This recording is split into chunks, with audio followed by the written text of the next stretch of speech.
So welcome to Destination Talent, the conference that's sweeping the nation like Pokemon Go. So if you didn't laugh, you might have had a busy week and you haven't been out on the streets watching a bunch of 45-year-old men in business suits walk flat into buildings and light posts. I've seen a lot of ridiculous trends and fads over the years, but I don't know if I've seen anything quite so silly in my... Hold on one second. My phone's telling me that we actually have a Pokemon, possibly Pokemon, in the room. So if everyone will just sit tight. I think there's one on you right now, sir. Okay, you're okay. It was just a Pikachu. That's a friendly Pokemon, so it's okay. So anyway, it's great to have you all here. I definitely see a lot of people that were here last year, and I know that if I haven't seen them yet, I know there's going to be some people that have been here for for all three of our Destination Talent events, which is awesome. That's kind of what we intended on when we started this conference series. It started over a year ago. We were doing panel discussions and nice high-end banquet kind of cocktail parties, and there was just such an outpouring from people that were like, wow, there's nothing in the industry where we get senior leaders of talent acquisition together to actually share best practices. A lot of the conferences have gotten really big and unwieldy, and this is a breath of fresh air. You guys should do a full day thing, a 2-day thing, and we haven't. So this is our third time.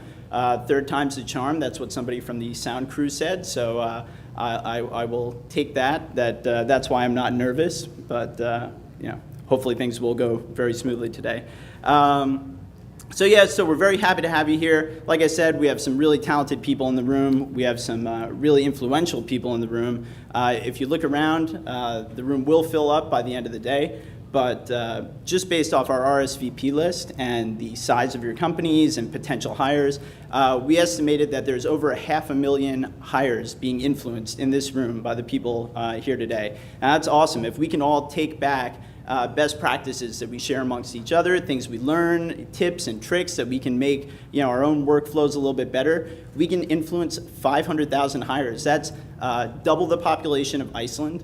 That's bigger than Atlanta. I mean, that's awesome that we have the power to do that today. So definitely share. The speakers are all amazing, experts in their own right, but everybody sitting in the chairs and the audience, just as much experience. And I learned so much every time we have a conference. I'm really excited to have you all here. That's one of the reasons that we as RecruitiFi love Destination Talent is, not only do we watch everybody interact and we're building this community and it's really, something special to see, but, our goal is really to improve talent acquisition for, the entire country. And, that's a lofty goal and it's impossible for us to do without getting, intelligent people like you in the room and really hearing what your challenges are and learning from you, learning about your workflows and really getting some frank feedback on what we're doing. And, we love to hear it. We love to hear, hey, this is why I like what you guys are doing. Hey, this is why it would never work for me. If you change this, that would be great. So I know our product team would love to talk to you guys, and there's Sammy, so talk to Sammy. Or anybody with a blue name tag, that's the RecruitiFi people. So you see somebody with a blue name tag, definitely walk up to them, shake their hand, say hi. And I encourage you to do that with everyone in the room. I've seen it over the last 2 conferences. It starts with a handshake and a conversation, and it ends with a hug. I mean, it's a tight-knit group that we're building, and I've seen it the last 2 times. Half the people walk out of the room giving me a hug, which is awesome. Hugs are not mandatory. I'm looking at you, sir. It's okay. You don't have to hug me, but I did save you from that Pokemon, so you might consider it. All that being said, let me just run through a little bit of how the conference is set up. We do have 2 rooms. There's a Tanza room on your program. That's the Mirrors room right next door. You'll see at different times, you can read through the descriptions of the presentations and decide which one's most relevant for you, or if we have breakout groups, we'll be telling you what's where. But if there are 2 things that you are really excited to see, it's okay. We are videotaping everything, and we'll be handing out emailing out the videos afterwards. So if you miss something, it's okay. You can always watch it after the fact. That being said, we are going to ask that when you have a question, raise your hand, that's great, but please wait until you have a microphone in your hand. It just makes for when you go back and watch the videos afterwards, there's not 2 minutes of blank space while you're telling a story about your company. So it makes a lot more sense to the people that are watching it afterwards, or when you're watching it afterwards, if you have a microphone in your hand. Also, just so that we all get to know each other, it would be great if you were, said, hey, my name's Norm, I work for RecruitiFi, and this is what we do, and this is what I think. This is how we handle this, blah, blah, blah. Because it makes a lot more sense. It gives a lot more context, to your question, gives a lot more context to your, comments if we kind of know what industry, what, where you're coming from. Also, one thing John will explain a little bit later, we'll have sessions, we'll have breakout sessions. One exciting thing that we do is our own version of Shark Tank, which is cool. You'll notice that on your name tag, there's a little a number. And so right now you don't know what that number means, but on the fly we're going to tell you, okay, number 1 maybe corresponds to employer branding, and you'll go over to the employer branding group. That might not be your specialty, but we want you thinking outside the box.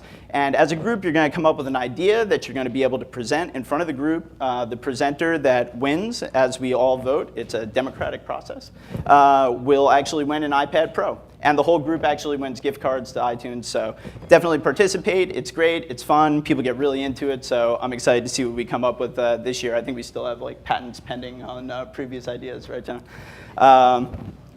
So another thing, right now it's very early in the morning. I'm super psyched that everybody actually woke up. I could use some coffee. I hope you guys got some. But definitely we're going to want to sit tight because we are going to fill every seat when we have single sessions in here. We're definitely going to have to sit tight. So movie theater etiquette, don't leave an empty seat. Move a seat over and talk to the person next to you because we're definitely going to need it by midday. It's going to be an exciting house here. So let's see. Oh, and one last thing, we do have a hashtag also. We'll give out some gift cards to the people that, if you're more than just social shaking hands, you want to be social on media, then feel free to live tweet. And if whoever tweets the most will get a gift card, and whoever gets the most likes and retweets will also get a gift card. So I think that's it, and I've got a lot of Pokemon to catch. I'm trying to fill out my Pokedex right now, so I'll turn it over to John, and he can introduce our first speaker, Tom. Thank you. All right. Good morning, everybody. Thanks so much for coming, and thank you for not laughing at any of his Pokemon jokes, because they would go on all day, and I'm hoping they stop now. All right. My name is John Hassett. I'm the EVP of Account Management and Business Development at RecruitiFi. More about me later, but I wanted to take a couple minutes just to introduce our first speaker. I'm really excited. I want to introduce Tom Brouchoud, who is the Director of Talent Acquisition of the Core Technology Division over at EMC. This is the second time that Tom's spoken with us, and he was great and such a great job in San Francisco. We invited him back here to New York. So. Tom's going to discuss how to hire amazing talent using the BAAM method, right? Dude, not BAAM. Fist pump optional. I was trying to wake everybody up for you. That joke seemed to get funnier as the night went on in San Francisco, and so I've been waiting for months to say that, okay? So without further ado, I would like to introduce Tom. What's up, folks? How you doing? I actually had to make some decisions this morning, and I made the executive decision. I was looking at my jeans, and I said, California jeans, it's all right. And I was looking at my slacks and said, I gotta wear the slacks. This is East Coast, right? First time I ever actually came to the East Coast office for my company, I wore jeans and a jacket and a t-shirt. It was awesome. I was the only guy in the entire building wearing jeans, a jacket, and a t-shirt. But somebody looked at me and they said, hey, dude, own it, you're from California. I said, okay, got it. So first of all, I want to thank RecruitiFi for inviting me back. Really, really excited to be here. This is a little bit about my journey, not just at EMC, but I had a 13-year career out of SanDisk. I did a lot of great work, at least I think it was. It was a lot of fun, and I thought there were some ideas and concepts that sort of permeated my whole career. I'm really passionate about the concept of account management. And so I thought I would kind of wrap some structure around that when I got to EMC and apply it to that amazing company that just got acquired by Dell. So, or is in the process of getting acquired by Dell. So today we're going to talk about BAAM, Business Aligned Account Management. But first I'm going to start you out with some quotes for thought. These are things that resonate with me as a professional. I've done a lot of training over my years. I've done a lot of talks over my years. I do workshops for people. And these are things that sort of resonate for me. And this one's from Larry Bossidy, Chairman and CEO of Honeywell. Nothing we do is more important than hiring and developing people. At the end of the day, you bet on people, not strategies. You've heard the phrase, you are what you eat. In business, you are who you hire. Right? That's a really good one. That's from the authors of Who. Has anybody here read the book Who? One person in the back, highly recommend it. It's a really light read. I'm not here to, I'm not working for them, but I do really like their concepts. And then the most important decisions we make in business are not what decisions, they're who decisions. Who do we hire? And as recruiting professionals, as talent acquisition professionals, we all know that. The most important decisions that a company can make are who to put in the seat, right? What butts to put in the seat. What the business leaders I talked to. So when I was looking at the concept for this presentation, I actually went around and I talked to a variety of different business leaders from my company, people that I've worked with before. And the first one, hire top talent to meet my insane business objectives. That was a recurring theme, right? What are you looking for in a talent acquisition partner? Help us hire great people. Not waste my engineering resources and time on bad candidates. This guy rolled his eyes at me and he goes, a bad hire. I want to know where and how to find and attract the smartest people, right? It's not necessarily about hiring somebody who has a great XYZ background. It's about hiring people who are smart, right? More and more we're looking for how do we hire really, really smart people. And I want someone who tells me who I should hire and absolutely knows why and is right. Okay? How many times as recruiting professionals, talent acquisition professionals, do we get in the situation where we have a candidate we just know is going to be the perfect fit for an organization? But they tell us, no, they don't have XYZ background. Because they don't have XYZ background, I'm not even going to talk to them. But we know, raise of hands, how many people have been in that situation where you're looking at this person, they're amazing, absolutely amazing, and they won't trust you, right? So I thought more and more, having a seat at the table, not just a seat at the proverbial table, right? The big table, right? The VP, the CEO, staff table. Having a seat at the table with your hiring manager is insanely important. Hiring manager, hiring executives, directors, and people don't necessarily understand what that means, having a seat at the table. Having a seat at the table means that they trust you when you come to them and you say, hey, I'm going to spend some of my banked credibility with you, and I'd like you to see this person anyways, right? A typical organization or atypical TA organization looks something like this. They're reactive and transactional. How many people have worked for a reactional, transactional TA organization? Show of hands. And yeah, right? What are we? Order takers. Yeah? You'd like a side of Java? All right? Yeah. I mean, seriously, folks. We are people that they come to where they look at us and what did we used to be called back in the 70s? Personnel, right? Personnel. We were the people that, the personnel department that would just take the resumes, sort them into piles, and shuffle them off to the managers, right? Reactive and transactional. The burn and churn of recruiters is very common, right? Why is that? Burn and churn of recruiters. Does anybody know what I mean by that? Right? So you get a contract recruiter in, right? Contract recruiter comes in, works for 3 months. Contract recruiter, okay, and I'm going to use a California example, gets a job at Apple and will move over there. Boom, they'll get a job at Apple, and suddenly my 3-month person that has built 3 months of credibility, has 3 months of time and effort, blood, sweat, and tears with this manager, found them some great candidates, picks up and goes somewhere else. And it happens. You have this burn and churn of people that move through an organization. I have colleagues at Apple. They have the same problems we do, right? This is not about losing people left and right. It's just about the reality of talent acquisition, where you have people moving through the organization, and you have few regular full-time people at the top, right? Or not at the top, but sort of as anchors in the organization. But you have them spread so thin. You have the contract recruiters in there moving in and out. Hiring managers really, really, really are looking for answers of how do we, after building a partnership with person A, do the same thing over and over every 3 months with person B, right? So that's a problem. Talent acquisition becomes an ends to a means. Now we need to fill 20 positions. We go to talent acquisition. They help us fill 20 positions. Okay, sounds kind of boring, right? Hiring teams don't often trust that the recruiters know what they need, right? I'm not going to ask for a show of hands, but I know just by the faces in here that people are in these situations where they are working with managers, with their companies, and the companies sometimes just don't trust the talent acquisition organization. The recruiter knows what the person needs, right? Why? Well, recruiters are often transactional. Recruiters are often reactive, right? How do you build an organization that's not reactive, but proactive, strategic, right? Embedded, aligned, right?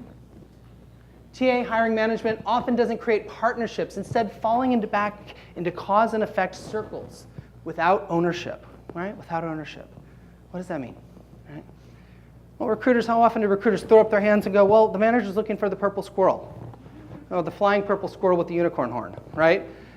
Something that doesn't exist in nature. How often do you get that? No accountability. As a leader, that really irritates me. That pisses me off when a recruiter comes to me and says that it just can't be found. What do you mean it can't be found? Anybody can be found. Okay, we understand there is reality here. There sometimes is a purple squirrel with a shiny unicorn horn flying around, and that person's really hard to find. But if you can identify them and show the manager you have identified them, that's a beautiful thing, right? Doesn't mean we've hired them, but you've identified them, right? So partnership, right? Really understanding the organization, really taking ownership over understanding what the organization is looking for, needs, wants. It seems like basic recruiting 101, right? But it isn't. It isn't. And typical recruiters don't have time to become talent partners, right? How often are recruiters running around scheduling interviews, chasing down managers who didn't make their interview, trying to fill in gaps, helping managers say, hey, how am I going to do this situation when I'm traveling for 3 weeks, right? How am I going to hire these people, bring these people on board when I'm not even available or my team's not available, right? There's a lot of challenges that recruiters are facing right now that just drain their time, their energy, and their resources, and they don't have time to become the strategic partner to the business, right? How do we fix that? Becoming a strategic talent partner, it's a two-way street. It really is a two-way street. Recruiters have to be, you share what works, what doesn't, and you hold both sides accountable. Recruiters have to actually be able to work with the manager and put a stake in the ground and say, here's what top talent acquisition, top partnership looks like. Here's what it looks like to me. Here's what it looks like to the business. Here's my job. Here's your job, right? Nicely, respectfully. We're a customer service organization at the end of the day, but recruiters have to have or be empowered to have that level of conversation. They need to provide a great user experience infused with constant communication. Right? These are all just basics. These are all just basics. Everybody here in this room knows these things. Why do I bring this up? Well, I'll tell you. Strike a balance between customization and scalability. What does that mean? How often do we have an organization over here that wants all these customizations to their process, to the way they operate, but you have a standard process that doesn't really fit in over here, right? How do we strike the balance between a customized agenda and a scalable agenda? Sometimes those two things don't merge very well. Share the bigger picture, right?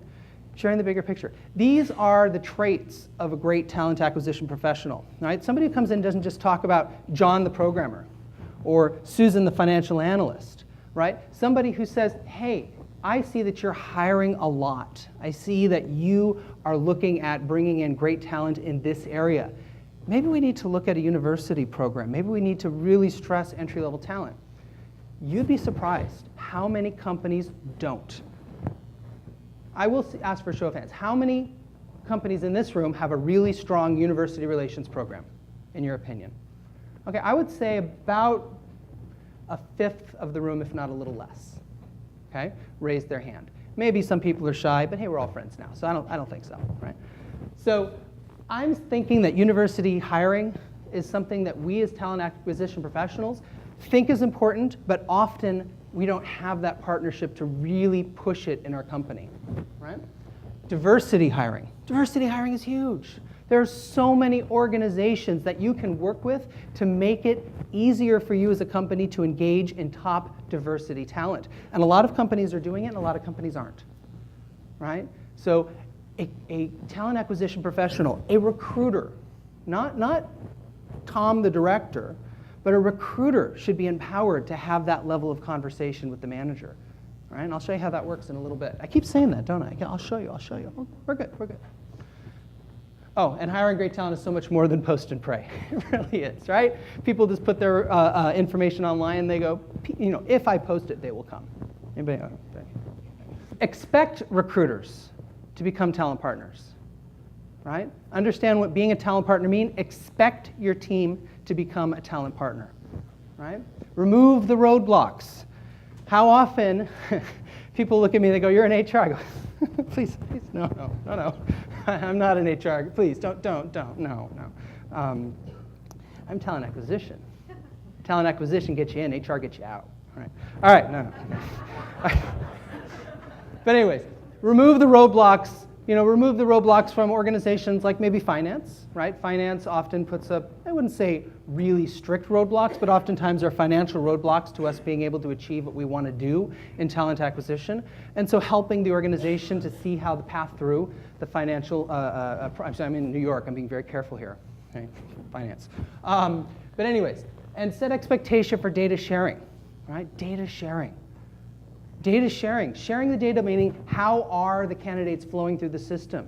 Are we actually meeting our objectives? When I said, here's what I do, here's what you do, are we actually doing those things, right? We're expecting our recruiters to become the experts in not only finding great people and bringing them through the process fast and efficiently without all the stuff that slows them down, but we're expecting them to take that next level up, right? Meeting cadence, ownership of complex issues. Like, who owns diversity? I asked that question of about 3 different executives, different companies. All right, I was at a networking event. Who owns diversity? Only one person in those 3 executives answered me correctly. What is the answer? Everybody owns diversity. But I got, we have a diversity department. I don't have to think about that because they do. Yikes, right? But help your recruiters to become, right? Become the experts and to become the advocates and become the champions for diversity. Empower them and enable them. That's a big thing. And bring relevant, easy to pull data to every conversation. Right? I love data. I'm not the data maven, right? I'm not the guy who knows how to create these insane charts, right? But I'll tell you what I do know. I do know what executives want to see. At least in my company. Every company is a little different, right? But I do know at my company what they want to see. I do know that they like pretty charts and they like their pie charts. And I wanted something that's easy. So I created a dashboard. I'll show you that in a little bit, what that looks like. To actually just take big data and turn it into manageable chunks. And I've empowered my entire team with this data so they can pull it at a moment's notice. To build a strategic talent acquisition organization, you have to start, though, with a strong foundation, right? You can't build a strategic organization on a bed of sand, right?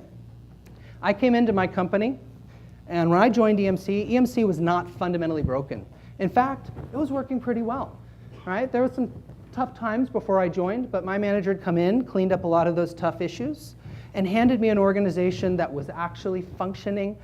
The managers liked us, right? The organization respected us. We were in the different staff meetings. It was kind of a dream job because what I came into was an organization that wasn't broken. I love that, right? However, the reason I joined, because a lot of people go, well, I don't want to just join a company, just become a cog in an already well-oiled machine. The reason I joined is there was so much opportunity to take it to the next level, right? So the organization I joined, I would say, was very tactical, very execution-focused, not set up for strategic partnership. And so that's what I've been doing for the past year and a half at EMC, is building that foundation to really have higher-level strategic conversations that actually are enabled because of the strong foundation. The model. Wait for it. Bam. Now, the fist pump is optional. Fist pump is optional, though highly, highly recommended. Okay, highly recommended. What does BAAM stand for? It stands for Business Aligned Account Management. I was like, what are we doing? We're aligning to the business, and we're account managers, and bam. It's beautiful. You know, TA people, we love our acronyms. So, okay, I'm so proud of this. I'm sorry, can I sit down for a minute? I need to, all right, we're good. But Business Aligned Account Management. And BAAM, the fist pump is optional. It's a beautiful thing. BAAM leads are the primary point of contact, right, for HR business partners, assigned global executive leaders. They're also the first point of escalation, right? So what are BAAM leaders, right? BAAM leads are ultimately responsible for the hiring and success of their organizations, right? They're just recruiters. These are recruiters. These are not like managers, senior managers, directors. These are recruiters who have been identified to be put in this position, right? So they are the internal and external experts for their assigned organization. They're responsible for identifying roadblocks for their assigned organizations. They're responsible for presenting regular dashboard data, ensuring smooth transitions, innovating, executing ways to actually hire the talent, right? They're the ones who are going in and actually solving the problems before these problems come to me, right? They're partnering with their executives and HR business partners to achieve the company goals, right? So your yearly, quarterly forecast, plan of records, right? All of that sounds pretty basic, but at the same time, how many recruiters you know actually do all those things, right? How many recruiters are the problem-solving experts, not only for how do I fill my 20 positions, my 10 positions, my 40 positions, and they're also partnering with the organization to solve some of these more complex issues, right? Some recruiters do, some recruiters don't. How this actually looks in practice. So take a look. Here's your BAAM lead. There's your hiring manager. And on the left-hand side, you have a standard hiring manager relationship, right? Hiring manager works with a recruiter to fill their open positions. They partner with the recruiter. They give them their what they're looking for, their requirements. They're looking for what the organization. You go through your strategic recruiting plan with the hiring manager when a new position opens. A BAAM lead and a recruiter, in this step, they look exactly the same, because all of my BAAM leaders are actually also recruiters. They do everything a recruiter does. They sit down with the hiring manager, they go through the plan, they present candidates, they go through the interview process, they extend the offers, they negotiate with the candidates, they help onboard their people, and then they follow up with them after the person's on board. Looks completely the same as a recruiter and a BAAM lead, right? Then you have the coordinator and sourcer. However, when you're taking that step up, meaning you have the organizational head who is now one who looks over the whole organization. So maybe you have a director of software engineering, and that director of software engineering has 3 different managers under that director, right? And each of those managers has perhaps different recruiters, right? You have John, Sue, and Bill, but John is the BAAM lead. The only person who's talking on a regular cadence with that director is John, right? The BAAM lead for that organization.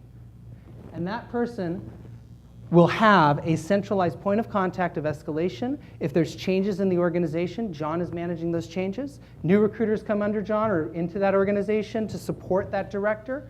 John is the person that makes sure the person's brought up to speed, talks about the expectations of the organization, talks about the current projects happening in that organization, manages the flow in and out. So that director is never feeling that burn and churn. Maybe some managers do, and that's inevitable.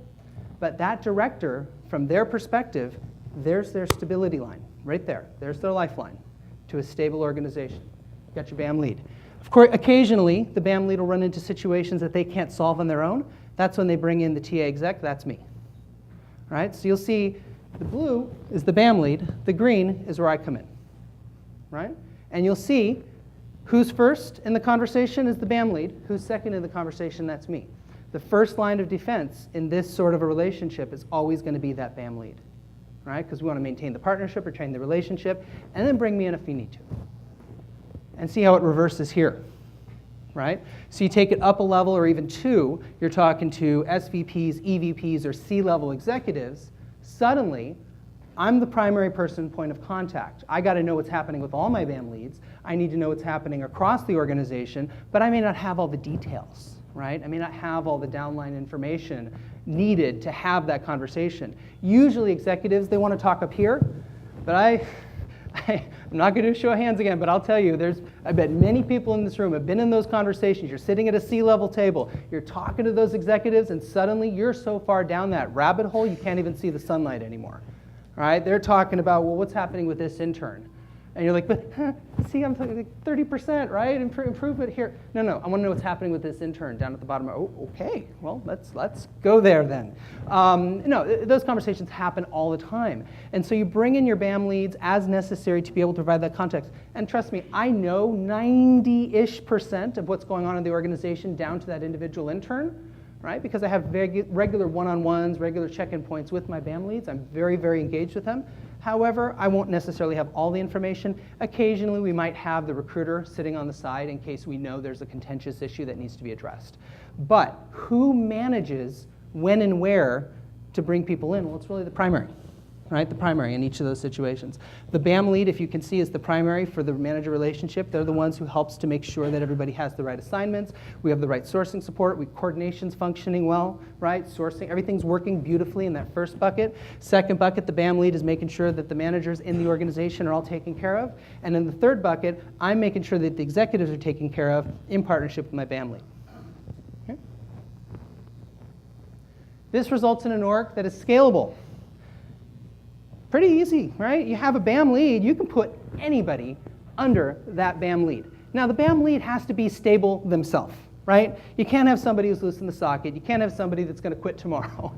Usually, it's a regular full-time person that you, as a company, as an organization, are investing in, right? So somebody who's going to grow with the company, grow with the organization, somebody you want to empower to that next step, right? But if you have an aligned TA lead and you have the ability to ramp up and down quickly because now you can put people under them and have them manage those transitions, right?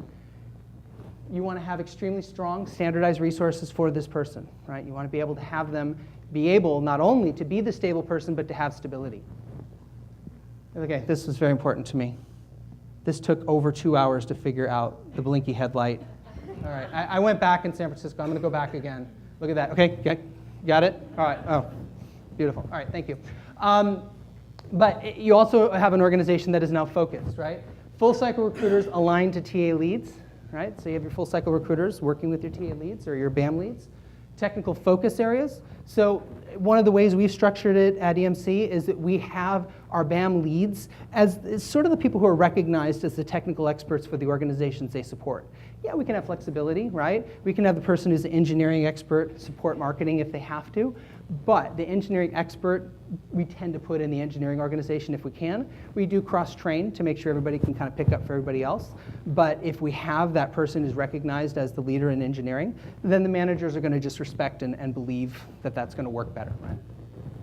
And headhunting, passive candidate research, you have that BAM lead be the focus for all of the, whether it's agencies or whether it's research, that person can help focus all those efforts across all the organizations or all the managers that they support. It's very customer oriented, right? So the BAM lead, they're responsible for recruiting, they're responsible for reporting, they're responsible for the partnership. Having a global view, that's actually very big in my organization. Globalization. Right? I don't manage the Israel, the India, the China teams directly, but when the president of the entire division comes and talks to me about the recruiting going on in his organization, I better darn well know what's going on in India, Israel, and China. Right? I can't just have the Northern California or United States view. Right? I expect all my BAM leaders to be the same. They need to know what's going on across the world for their organizations. So whether that means regular check-ins or whether that means regular reporting, they need to have that touch point. And that's what actually really makes an organization feel like you're oriented to them. You're being customer focused because they're the customer. And then strategically enabled. We talk about that, right? Strategically enabled, building on a strong foundation. And that's low cost, right? What's more low cost than rocks? Okay. I worked very hard. I couldn't get it quite to look the same as the others, but it's okay. You'll forgive me. It's an in-house cost structure with the ability to act as the company's agency of choice, right? So you as an organization are seen as the agency of choice. Not that you're not going to use hiring agencies. We love hiring agencies, right? Agencies help us to fill some of those purple squirrel positions. They help us to build organizations when we personally can't scale fast enough. But it's an in-house model that's controlling and managing that. So it never feels like we're working with an us and a them. It feels like we're working as one big happy team when you have a BAAM structure in place. At least that's my experience. It's a beautiful thing. And the ability to transition seamlessly without causing disruption. Okay? Partnership begets trust, trust begets success. All right, so let me talk a little bit about the BAAM successes. I'm not going to read all this to you. I'm using this as more of a reference point. I saw this lady. You flinched, didn't you? Did you flinch? She flinched. I broke the cardinal rule of PowerPoint as I put too much text on a page. Please don't read it, folks. I'm just telling you, I wanted to have it here to kind of remind myself.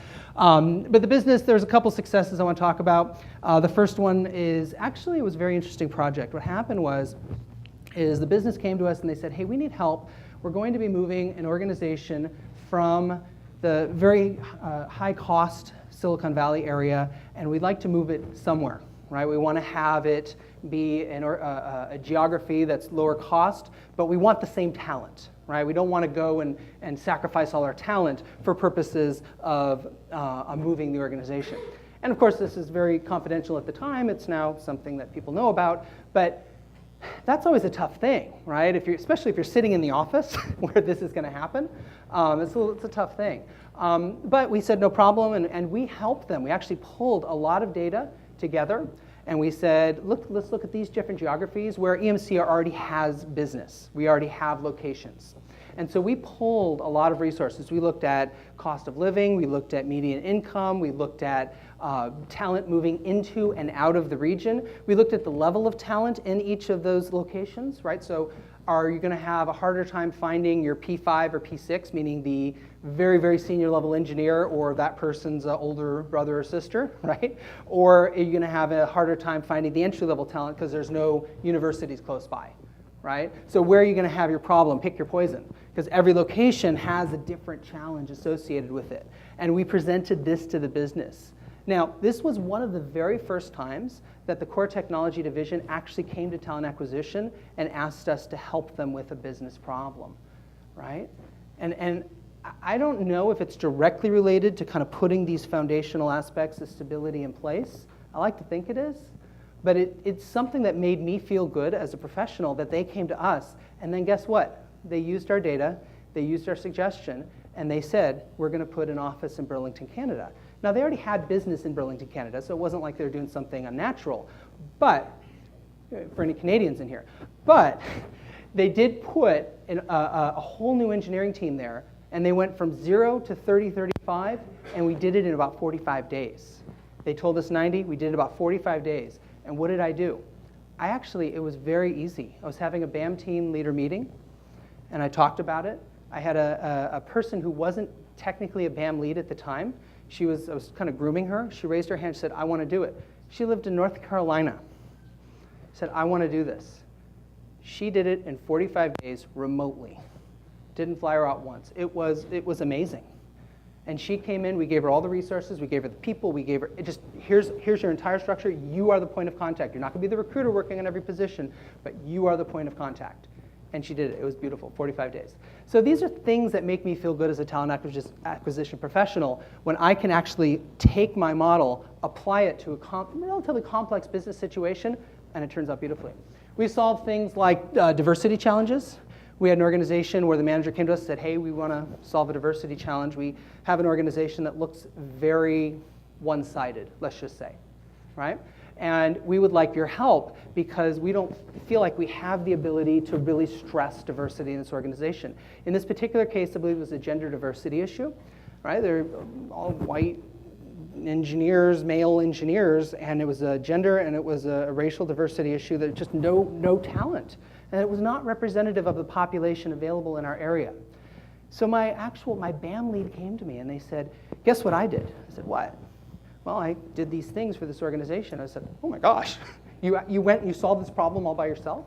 I wouldn't say the problem's solved, but she is actually taking proactive measures with the organization to start putting in place things that'll help build out that diversity in that organization over time. And actually, we've already made some very concrete and measurable successes. We're looking at it, we're going, this is actually improving based on a lot of the things you're doing. This is beautiful, right? And she solved it. She solved it without actually ever coming to me first. Now, we can argue whether or not that's a good or a bad thing, but she felt empowered, she was enabled, and she was the right person for the job. It's beautiful, beautiful thing.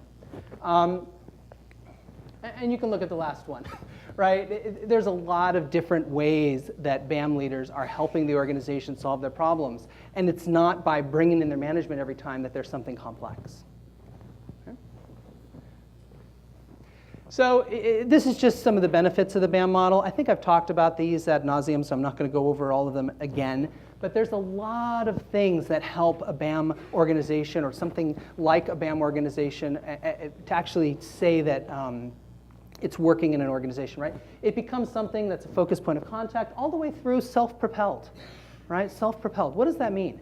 Well, self-propelled and career advancement, that's a beautiful thing as well. Think about it, folks. If you have a large talent acquisition organization, how are you grooming your top recruiters to move into management roles? Right? How are you doing that? You're putting them in lead responsibilities. What does the lead look like? Does it look different for Susan as it does for Jonathan?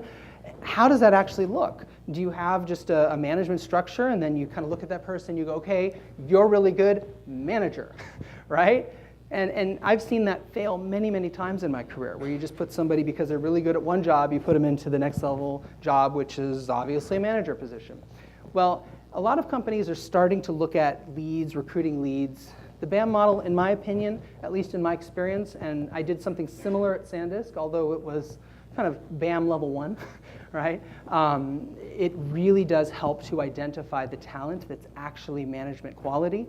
And I'll tell you, any of my BAAM leaders, I have to be confident that when they go in front of a senior vice president, executive vice president, that they're going to be able to hold their own, they're going to be able to present the right data, they're going to have the right tone and tenure, right, to their voice, they're going to have calm, right? They're going to be able to push back when necessary, that they can actually take harsh feedback and not turn into a puddle, right? These are things that are very, very important for BAAM leads. And I'll tell you, every single one of my BAAM leads, and I've removed all my names here in a future slide to protect from poaching, right? But they are amazing, amazing recruiters, but they're the next managers for my company or elsewhere. And then after you do all this, you can become the strategic and the trusted talent advisor. Okay, so that's really the meat of the presentation. There's some of the data that I have that I brought just to show some of the things that I do to empower the BAAM leads to share data, right?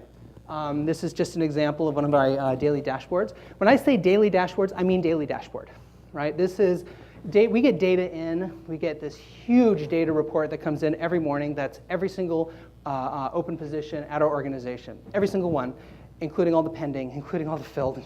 And it is, I think it's like 200 columns wide and about 3,500 lines deep.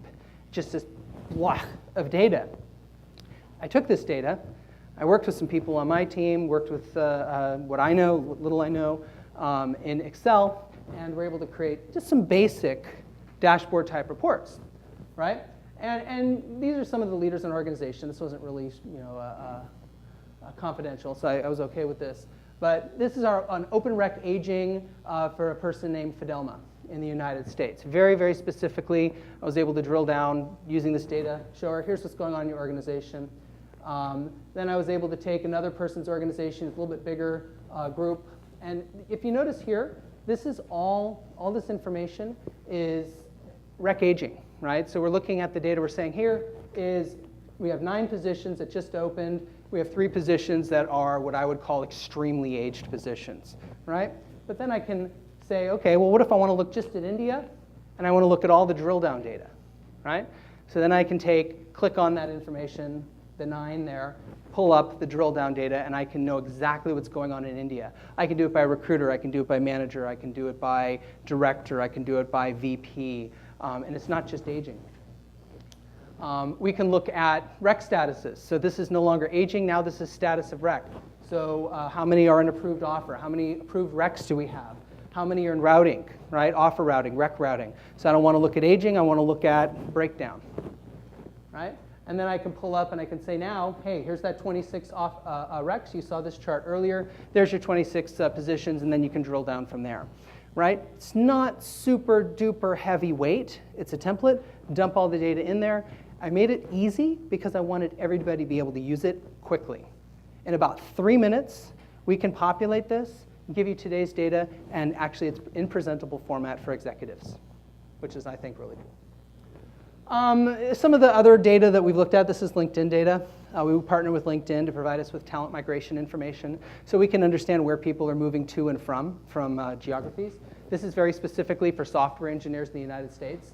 And as you can see, a lot of people are moving into the San Francisco Bay Area, and they're moving out of Pittsburgh, Pennsylvania, right? So you can start looking at, are we looking at the right regions for our talent, right? Are we looking at the right areas? Are we trying to hire? So the recruiters, the BAAM leads, are actually having these higher level discussions with our executives. They're not just talking about the what. The conversation has moved to the why, right? Why are you hiring here, and how can we help you to hire better, right? So we did some more work with LinkedIn. LinkedIn's kind of a cool tool, right? You've probably heard of it, right? Good, all right. But we're looking at, these are some of the hidden gem markets for software engineering talent, right? I see my 5-minute mark. I'm going to take 4.2 minutes. Are we good? All right. But San Diego, Washington, D.C., and Dallas-Fort Worth are what they would call hidden gem talent pools for software engineering. What does that mean? Well, that just means that there are more candidates than there are open positions. It's just a simple Foursquare, right? You have, if you look up in the top right corner, you see the San Francisco Bay Area. It means there's a lot of open positions and a whole heck of a lot of talent, right? So you're going to see a lot of great people in your geo, but it's going to be harder because there's a lot of companies looking for them. You're going to have fewer people available in San Diego, but compared to the talent market, or compared to the market of people hiring, you're going to have just a greater group of individuals, right, that you're going to have to pick from. So we're starting to look not only at the what, but why are we hiring and in what regions, and how can we actually build a more strategic pipeline into the positions we're trying to fill. Oh, auxiliary. And so all these names have been changed to protect my team. No. I liked it. It's all like Chris Akali and Nita Ashwan. But this is an example of my team, the BAAM model that I have. This is how I structure, a similar way to how I structure it. And it's very complex, but let's just say that if you take a look here, I have the level 1, who's me, and the level 2, right? And that would be the level 2 talent acquisition person who's responsible. That's my BAAM lead, right? That's my BAAM lead. And you can see that each organization has a single BAAM lead. So each organization, if you look back down to the left-hand side to the L4, Marina McBride, right? Karen Crabb. Karen Crabb is the BAAM lead. So when that executive, Marina McBride, has a question regarding what's going on in VNX, which is one of our product lines, they can go to me, but guess what? The person they're going to go to, because they've built that partnership and that trust, they're going to go to my level 2 person, because that person is ultimately responsible. And for an escalation standpoint, that's me, right? Just a little way of how I've structured it. And I'm done. Questions?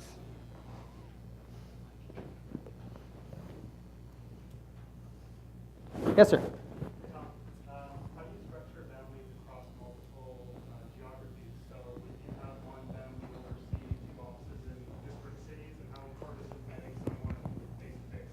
That's a very good question. So I actually don't assign BAAM leads based on geography. BAAM leads are by organization. My team is all over the country.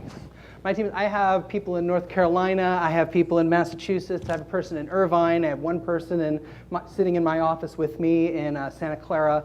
And so I don't have, unfortunately, the luxury of people in every geo where we have organizations. And it actually made me a little nervous in the beginning, because I was like, gosh, to the example I showed earlier, my North Carolina person is going to be supporting Burlington, Canada from a BAAM lead perspective. It made me very nervous.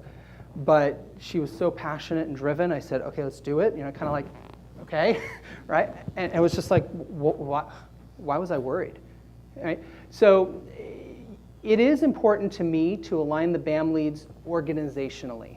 Now, as an organization gets bigger and bigger and bigger, like say, for example, you have an organization that has a huge presence in one location and a huge presence and a GM in another location, then that might be a reason to put a local BAM lead.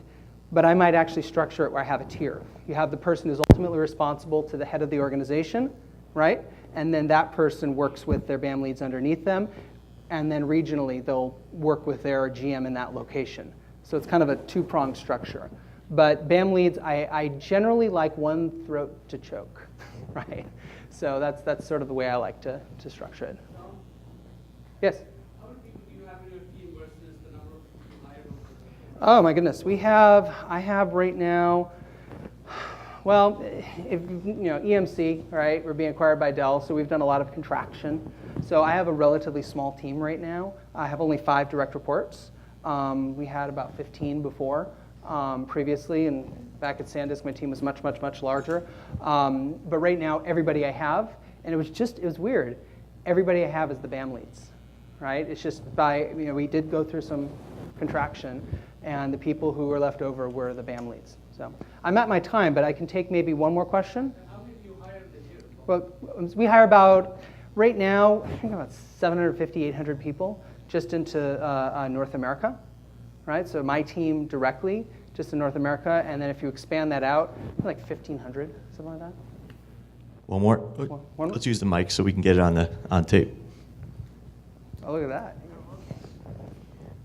So how do you ensure that there's a flow of information from the recruiter up to the BAM lead? Okay. So BAM leads are all responsible for managing the relationships not only with the upline, but they're responsible for managing from a project and program standpoint anything going on under their organization. So BAM leads will run regular meetings, regular team meetings, so they will understand what the recruiters are working on. They'll do one-on-ones. It's not a direct reporting relationship, but it's close. It's like a matrixed relationship. And they'll run regular one-on-ones with the recruiter and make sure that they have all their data in line. And they'll be empowered with a lot of the charts and the data that I've already provided them. So they'll know exactly what are the aged positions by recruiter, by manager, by director. They can see the problem spots before they even go into their conversation with their recruiter. And then they can talk to the recruiter, hey, I see you have a couple recs that are at 150 days each. What's going on there? I know that's going to be an issue when I go into this meeting, so let's talk about it. Right? So they'll address some of the hotter issues. And if it's really contentious or potentially contentious, they'll just bring that recruiter with them. But the BAM leads are mini managers in their own rights. They're leading teams and running regular one-on-ones and team meetings. Great, thanks All right. so much. Thank you.